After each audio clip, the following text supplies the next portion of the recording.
This is Daniel Poppy, host of How to Write Good. Thanks for listening to the following broadcast on Public House Media.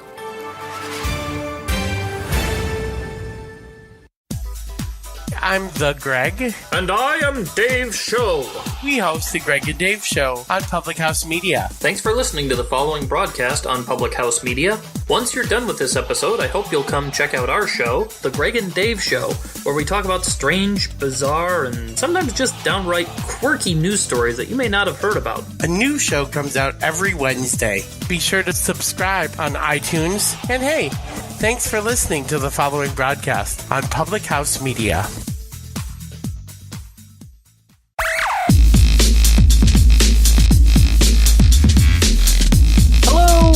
Howdy, greetings, aloha, salutations, g'day, hey yo, how it is, how's it going, and how's it hanging? Welcome to the Public House here on Public House Media. We are here to discuss the English language, words and phrases, and why my word for a thing is right and yours is wrong.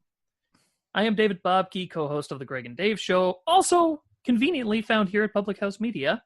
I am joined by two other fine gentlemen, guys, fellows, humans, collections of protoplasm. Call us what you will. Starting to my left, a man you heard the last couple weeks, I believe, on this show, Josh Powers. Josh, tell folks a little bit about yourself, and what book are you reading right now?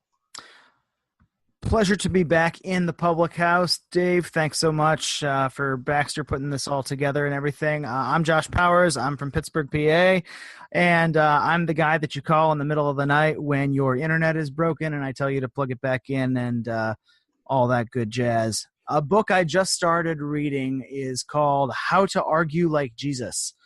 Two of my favorite things, arguing and Jesus, and it explains just kind of how that particular style of preaching relates to the typical Aristotle method that you learn all in your communications classes in school. Fantastic. I just started it, but it's a deep approach. Excellent. And off to my not left is a man who is considered by many Connor Cacciottolo. Connor, what do you do? And what book are you reading? Yeah. Hey, thanks for the last name execution. That was pretty well done. What do I do? I'm out here in Los Angeles. I'm from Chicago, and I'm working in a production office for a television show going to be on Apple TV next year. And what book I'm reading, it's called Startup, and it's a novel, and it's a bit of a modern read, and it's about a love triangle while also happening the startup environment and just cutthroat businesses and inter-office relationships, and it really hits home on a lot of levels. Fantastic. I, for the record, am I do know how to read, thankfully. I'm currently reading Scrappy Little Nobody by Anna Kendrick because she's awesome. She is awesome. Indeed. No argument there. Yeah. Guys, I saw a meme recently on what studying languages is like. Greek is all about participles, Spanish is all about verb tenses, and under English it simply said, "Welcome to hell." English is sort of a mishmash of assembled mush. The language, like its people, is a melting pot, and each pocket of the country has their own unique or odd phrases, and we're going to talk about some of the hottest debates in the English language. And I'd like to start with this one. Soda, pop, soft drink, Coke. I know for me personally, coming from Milwaukee, I am hardcore in the soda camp. And Josh, I'll throw it to you first. Yeah, I wish that I was in the soda camp because it makes the most sense to me. I definitely always came up with pop. I don't like using that word. I just don't like how it sounds. I don't like pop. I'm cool with the combination of soda pop. I acknowledge people in the South just referring to Coke for everything, although that's really weird. So I went on a tour of the Coca-Cola factory in Atlanta in like 1995, and that's an amazing place if that's really kind of your jam.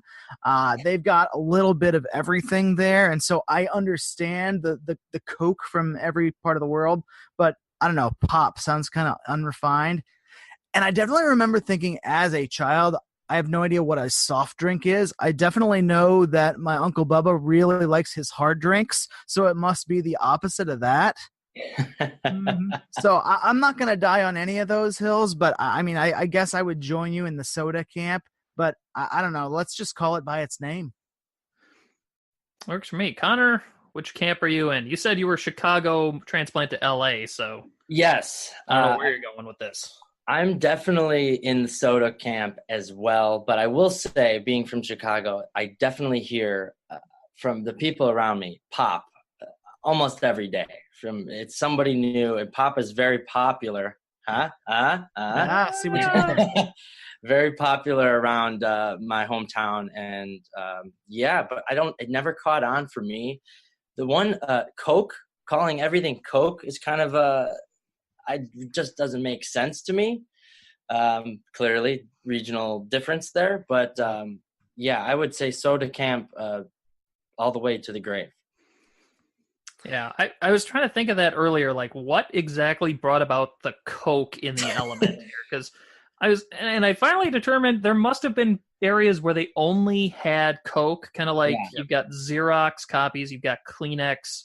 Somebody asks you for Band-Aid. Yep.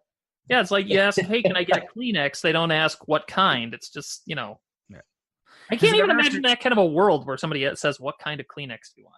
Has it ever occurred to you that this is kind of a shower thought, has it ever occurred to you that nobody has ever used a single Kleenex in a given use? I don't know about you. I've never used just one Kleenex at a time. It's the first one to kind of do the dirty work, and then the second one to fine tune what's going on in your nose. Right. It completes the job. Yes, exactly. That's a very interesting take. Yeah.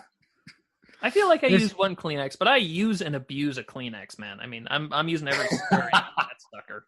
For sure. Yeah, if you're going to use it for something other than its declared intended purpose, then okay, I guess I could see using one, like if you're wiping off dust or something like that. All right, but for the actual facial purpose of the facial tissue, that's the other weird thing about soft drink. Nobody uses that, right? No. Only menu items to differentiate that it is not alcohol, that it's not water, that it's right. If anything, it's not what soft drinks do you have, it's what non-alcoholic drinks do you have. You ever notice, I don't know if you guys have picked up on this or not, or if it's just something that I've kind of noticed and have been a little bit annoyed by. Whenever I go to a restaurant anymore, the wait staff will ask, what is your drink? Or what are you drinking? As opposed to, I don't know, something a little more polite sounding. Is that just me? Is that just my area? Is that common now? It might be. I haven't heard that yet, but I mean, definitely something that would stick with me if I did hear that. But I don't know. I guess you guys are a little bit more used to the kind of the upper Midwestern nice factor, so not so much. I do remember being at an airport once in, I think it was Kansas City, somewhere in Kansas. And we sat down at it was a sports bar. There was a Green Bay Packer themed table. And I don't know if it was because we sat at the Packer table or if we just looked like we were from Wisconsin, but the waitress came over and the first thing she said was, what kind of beer will you have? What kind of drink do you want? Or can I get you something to drink? What kind of beer are you going to have? And so instantly your mind switched. All right, it's going to be Miller Lite, I guess. Yeah, I have a Coke, but Miller Lite. There we go. All right. Well, we seem to be mostly on the soda bandwagon here. Connor, I'll throw to you. What words or phrases kind of? Yeah, definitely most in the soda camp from here, anyways. What else do we have? What else is weird? Well, one that is kind of stuck out to me because I went to college in Milwaukee. I went to Marquette, and so one that stuck out to me was bubbler. Yes. For water fountain, drinking fountain, and then in two pockets, one being in southeastern Wisconsin, and then another one being on the East Coast in kind of Connecticut, Massachusetts area. Yeah. Bubbler. I blew my mind. I had no idea. It was almost as big as when they say bag instead of bag. That's another one that just threw me for a loop. But I would be, if out of those three, I am in the water fountain camp. No doubt about it. I can't say I've ever heard of bubbler before. Wow. I mean, I've heard of it, I guess, but that's completely strange to me. Is not in my area whatsoever. I mean, I get drinking fountain or water fountain, either way is fine. I don't really care one way or the other, but bubbler is, I don't know, that sounds kind of cute. Like it's a little thing that bubbles. Okay. If anything, I would think that maybe that would be, I don't know, another kind of a beverage, for example, right? Like a wine cooler or something. Like that's what a bubbler is. So that never heard that in real life.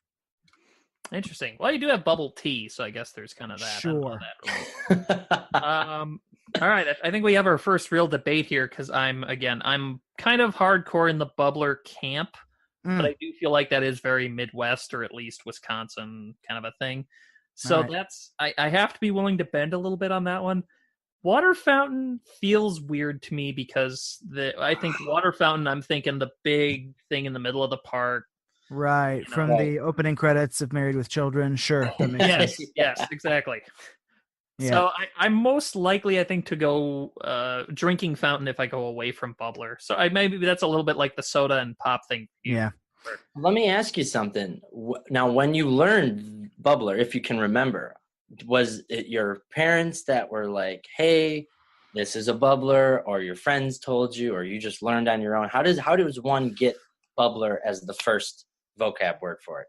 Boy, as a bubbler, I'm guessing probably came in school, probably came from friends. I feel like my parents or other people who were supposed to be watching me probably went more the drinking fountain route. So I guess that's probably why I'm leaning toward those two a little bit. Sure. We have a very specific regional everyday item that I'd never heard before moving to this area. Term for a really common object. It's a gum band. Do you know what a gum band is? I can't say that I do. Yeah. A gum band is the thing. You guys can't see it because we're on the radio, but it's one of these guys. It's the thing that you hold items together. It's a rubber band. It's the thing that comes in a ball in an office supply store. It's the stretchy thing. You shoot it at your classmates. It's a rubber band. Here in Western Pennsylvania, they call this a gum band. Oh my God. That's not even one that I could find on the internet. And I know it's like a stretchy substance that, I mean, I'm not going to try and chew on this thing. Disgusting, but it's got that same kind of texture, right? So it sure does. I mean, it makes sense. Once you pulled it out, I connected the dots, but never would I have thought that for that to be a gum band. Yeah, I'm kind of concerned for the children in your area if they're calling it a gum band. Yeah, but, and there's a specific dialect around here too that you just drop the final D on there. It's just a gum band, as if you are prohibited from chewing gum. But yeah, no, it's a gum band. Interesting. I'm not even sure where to go from there. Yeah, no, if I ever come to Pittsburgh, I'll be very educated. Right? I mean, that's step one. Like, you're ready to eat the Permane Brothers sandwich and everything. I mean, that's really got the fries on it. I know about the sandwich. Mm-hmm. Oh yeah. Yeah, all sports broadcasts ever show the Permane sandwich whenever there's a game here in Pittsburgh. So that is a thing germane to here. I've been to other restaurants that try to mimic that formula, and it's just not the same. Because you got to get the fries correct. Like the fries, it's really important to get the fries correct. They have to look like they were actually once a potato. You can't just dump them out of the Ore-Ida bag and say, I've got French fries. No, that's a travesty. And then this law, you can't just scoop that out of that's got to be homemade too. So it's important to have the right combination. Oh man, I got to get back to Pittsburgh. I got to get some dinner. Right? Yeah, I'm starving. Same here, my word. Right along that same ilk. What about that thing that you can drive really fast on? What's that called in your area? I don't drive, so yes. I see. I am in the minority in this one. I call them expressways. Okay. See, I grew up in Northwest Ohio, so it's sort of that Midwestern area, and I definitely heard expressway as well. Around here, it's the Parkway. Gotcha. Interesting. Yeah, it's the Parkway, but highway makes sense. Freeway is something that I hear a lot of, probably in media, but I don't think I've ever heard of any person actually call it a freeway. Yeah, freeway is actually moving here. Freeway is huge. The freeway is the name out here. I've said expressway and even just highway to people out here in LA, San Diego, whatever, and they give me this dumb look. They're like, what are you talking about? And oh, sorry, I didn't realize. Yeah, freeway, huge on the West Coast here. Well, out there, don't they also throw the word "the" in front of the number for the particular freeway in question, like the 105 and the 405 or whatever it is? There's a great skit, SNL skit, with the Californians. It's I'm gonna take the 405 to the 110 to the 5 over to the 550. You know, it's yeah, it that's. That seems like it should be funnier than it is. Well, it's tough because it's like if you don't know this area or anything about the people, it's way over your head. It goes straight over. For sure. Yeah. I maybe this is the non-driver in me, but for me it's pretty interchangeable. I usually call it a freeway, I guess. Highway. Park. I guess I'm against Parkway for the simple reason that I was exposed to George Carlin fairly early in life, so. Yep. That whole routine just completely soured me on that phrase, but yeah, I mean that's just a dad joke at this point, right? Why do we park on a freeway and drive on a parkway? And what about airline food these days? Anyway, yeah, I guess I want to throw this one out there again because this one's big in my neighborhood. We have rummage sales in my neighborhood. Okay, and this is another one where rummage sale, garage sale, yard sale. I even see tag sale on this little list that was prepared before the show by someone who was not me. And so I guess, Connor, what do you call it out there? I am definitely not on the tag sale train. I will say that. But garage sale is usually the go-to. I've heard yard sale, but I will say there's a difference. Garage sales actually have been out of garages for me. And yard sales are usually when you open up the whole backyard or the front yard, or again, there's a state sale if it's in the house. So all of them have meant different things, but I guess the blanket term for me would have to be garage sale. Yeah, each one of those has a specific place that they occur, and so that's the significant difference between them. A garage sale is in your garage, a yard sale is in your yard. You can have a garage sale usually later in the year than you have a yard sale because that has to theoretically happen outside. A rummage sale I think of as like in the church annex where you just bring out all your stuff and you literally rummage through a bunch of junk to try and find something of value. Sure. I guess that's kind of how that works, but that's the premise of all of those different kinds of sales. And a tag sale, I've heard people use it, but tag sale is a store. Is it? Okay. Sure, I guess. No, I mean, it's basically, the name is like, there's something with a tag on it. And that tag is not the little red, yellow, or blue dot that you bought in a package of 1,000 at the local office supply store. Right, exactly. It's an actual printed tag. Pretty much. I don't know what a tag sale is. We had something of some kind of a fundraiser coming up called a tag day, which is basically where we just go out and beg for money. So I don't know where they got the term from. Maybe it's along the same lines, but giant game of tag, maybe. Sure, that works. Yeah. Definitely. Little Red Rover on the side, perhaps. Yeah, sounds like a blast.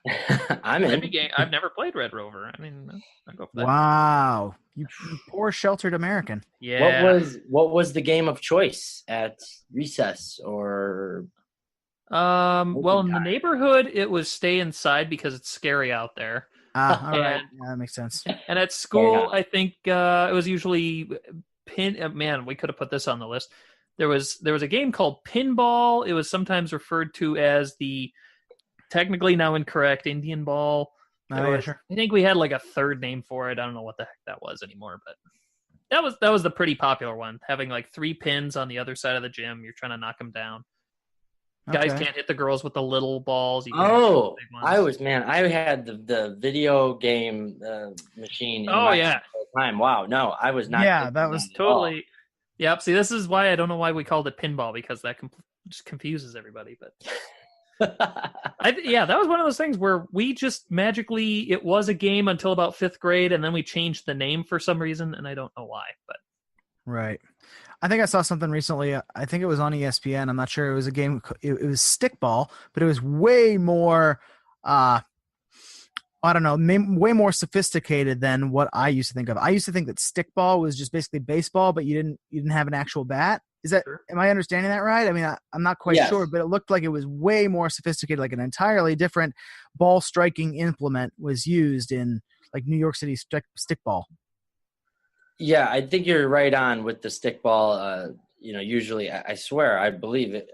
I've used in either a long stick or like a mop pole. Like I've used that before. I've even gone so far as back in the day in the neighborhood, we would play tenny ball, which was basically we had a large tennis court and we would play baseball with a tennis racket and tennis ball. So you could imagine it was home run derby. Yeah. A lot of fun. Don't get me wrong. But if you don't have a bat, I guess stickball would have to be with a literal stick. I don't know what else you would use at that point. Speaking of childhood games, we used to go out late at night, and there were these insects that had like an iridescent backside to them. What did you guys call those? usually lightning bugs for me. Lightning bugs? Yes. Yeah. Lightning bugs. Absolutely a lightning bug. Fireflies. It's a song. It's a TV show. It's a TV show. I honestly, other than what's the movie where kid says fireflies? I can't think of it, but that's the only time I can remember somebody saying fireflies. I have not heard that once. You lost me there too. I don't know that movie, but so be it. I mean, we'll probably dig it up and it'll haunt me for the next several hours. I'll think of it tonight when I'm sleeping. We'll do an episode of the Public House down the road that's just random movie quotes. We can't remember what they're from. Next time on Public House. That pretty much fills 80% of my brain capacity. So song lyrics and movie quotes. Sounds about right. So I got one I got to throw at you guys here, because this one I feel like they're two separate things as well. Caramel and caramel. And I know we're getting toward the end of the episode here, so I feel like let's go for some dessert type stuff here. Mm-hmm. Caramel and caramel, do you feel like they're one and the same? Do you feel like they're different things? Well, it's that missing syllable, right? Because caramel is a place, I think, right? In a lot of different areas, like it's a typical town name. I think there's like a Carmel, Indiana, or something like that. I'm not quite sure about that. We had a Mount Carmel High School in Chicago. Yeah. Sure. But I think the candy, that's caramel. That's actually caramel, but nobody pronounces it caramel. You just drop it. Yeah, I feel like if it's, integrated with a candy or ice cream, it's easier, it's quicker to say caramel swirl or caramel coated or something. Caramel is almost like if you're only going to use it in the commercial, like caramel drizzled over the bar, or caramel. Werther's Originals, like your granddad used to yeah. with delightful caramel flavors. Yes. So I think just in certain situations you use caramel to really just make it sound that much more delectable. I don't know. Mm-hmm. I see. For me, I guess I think when you call it caramel, I'm thinking harder, because maybe it's caramel, that harder sound, and then caramel sounds a little lighter. So I feel like that's the drizzly stuff. That's the caramello bar, if you will. Sure. Yes. So I guess that's the distinction for me, but not to be confused with the Hall of Fame basketball player. Yes. Nodding, smiling, yes. Well, I've got another one before we run out of here. Right. What do you call the, I guess, shoes that you would do active things in? What would you call that? Right now, I'm calling them sneakers. Although I've never really used them to sneak around anything. I mean, I guess a pair of Chuck Taylors that has a pretty hard kind of a bottom on it, but is really easy and comfortable fit. So let's go with sneakers, but I definitely grew up calling them tennis shoes. And the tennis and shoes are not two separate words. It's just tennis shoes. Yes. Sort of like Tennessee, but tennis shoe. Sure. Exactly. Now, I actually am in the minority on this one. Gym shoes is what I was brought up on. Gym shoes and even gymmers, like for short. Gymmers? Yeah. Like throw on your gymmers and meet me outside. Wow. Never heard that one. Yeah. And I guess I looked at a map of region and this word, and I guess it's only in a couple pockets of the country. And it's so interesting how does that even start? Like, how do you it's just this, cluster only here, gym shoes. See, when you said gymmers, I immediately thought of I think this is another Pittsburghese kind of a term, and it's jimmies. Have you heard of jimmies? Do you know what jimmies are? I've heard of them. Yeah, I know where you're going. It's another dessert item, right? It's the sprinkles that you put on ice cream. What? Oh, yeah. But they're so not. We call them not Jimmy. Where I thought you were going. Oh, yeah. Man. Wow. Can I put my foot down? I'm going to put my foot down and say they're sprinkles, dang it. Yeah, let's go with sprinkles. There's so many other things that can be called jimmies that are just not appropriate for public discussion in many environments. And yeah, it's when I first heard that, I thought it was the weirdest thing. And I still kind of do. Jimmy's, gum ban. I'm Pittsburgh ready. Right? So the quintessential Pittsburgh term is what you call a group of people if you're referring to all of those people at once. Hosers. Is that like a Wisconsin thing? I definitely think of that as a Canadian thing. Yeah, that's the lapsed Canadian in me. Lapsed Canadian. Yeah, that makes sense. Not Canadian, but I wish I was. Gotcha. Yeah, every part of the country has something a little bit different that they call their group that is addressed. I think y'all is the most common one. That one makes me a little bit crazy, but it's a definitive contraction that you can see where it's from. It's you all. Here we call our version of you all is yinz. We call ourselves here in Pittsburgh, we call ourselves yinzers. Like a Pittsburgher is a yinzer. Like I guess it's a derogatory term. It's not really derogatory, but yeah, you can get the t-shirt that says yinzer across it. We're pretty proud of using a term that we've invented that's just a substitute for y'all. And the derivation is you ones, which doesn't even make sense. And depending on what part of Pennsylvania you're in, you're either pronouncing it yins or yuns, which makes sense. Yuns makes a lot more sense, but it definitely sounds a little bit gross to the outside ear. Absolutely. In Philadelphia, New Jersey, they go with use, right? You've always seen like the gangster movies, like where they use use or use. Yeah, use guys. Yup. So you hear a little bit of that out here too, but yeah, it's yins. Yeah. That's so interesting. Yeah. Because that's the only pocket in the country that does that, right? That's not probably. Oh gosh. I knew a guy growing up who was like a really old dude, like he was one of our scout masters, and he would say yins all the time. And I had no idea where that would come from. And then I finally moved out to where people say it all the time.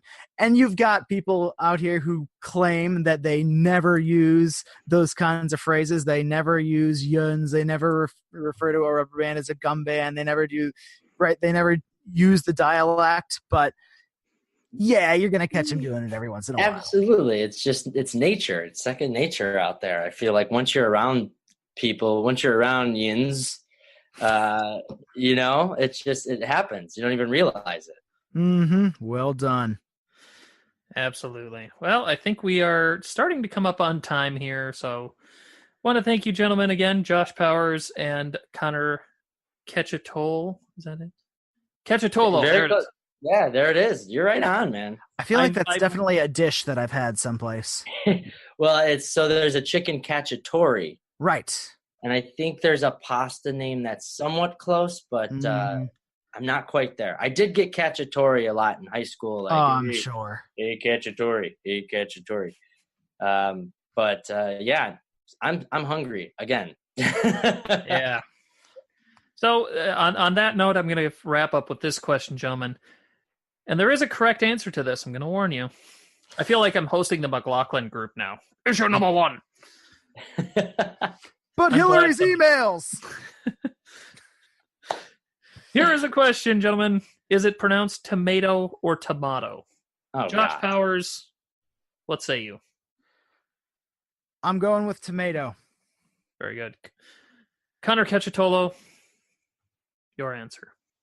Cacciottolo says tomato.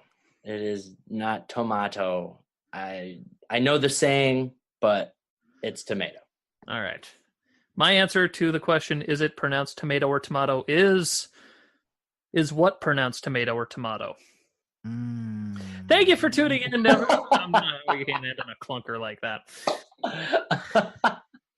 Glad one person appreciated it. Feel free to let us know on the Public House Media website just how much you hated that joke. You want me to never be on this show again. Oh, come on. One joke's not going to end the career, man. You just keep rolling with the punches. Oh, you haven't heard my jokes before that one. Right. Not much better. Yeah, not much better. Not much better at all. Josh Powers, anything you want to wrap up with? Anywhere people can find you? Anything along those lines? Sure. Just like our sign off in the previous couple of episodes, once again, thanks for listening to the Public House. I'm available on Instagram and Twitter at Josh Powers Show, and on Facebook, just with my actual given Christian name, Joshua Powers. Fantastic. Connor, how about yourself? Yeah, I'm on Twitter, Instagram, Facebook. I didn't do you guys any favors. My Twitter and Instagram handle is my last name.